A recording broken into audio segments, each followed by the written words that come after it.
Assalomu alaykum aziz kuzatuvchilar. Bugungi xonadonimizga premium sifatdagi eshiklarni stanovka qilib berdik. Eshigimiz loy bagetlik bo'ladi.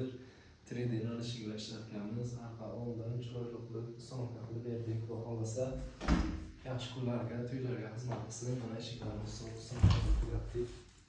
Xudo xolasa mijozimizga ma'qul bo'ldi. Mana eshiklarni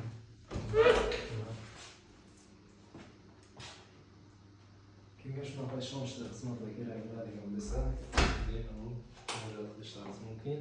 Ko'ngildagidek qilib, xursand qilgan holda stanovka qilib beramiz. Bu yerga ham chala ishlarimiz bor. Xudo xolasa buni ham tugatib, obzorlarini qilib, sizlar bilan ulashamiz. Xudo xolasa yaxshi kunlariga mijozni xizmat qilsin, to'ylariga. Sizga ham shunaqa xizmatlar kerak bo'ladigan bo'lsa, bemalol murojaat qilishlaringiz mumkin. Ko'ngildagidek qilib, ishlaringizni stanovka qilib beramiz. Hammaga yaxshi kayfiyat, sog'lik.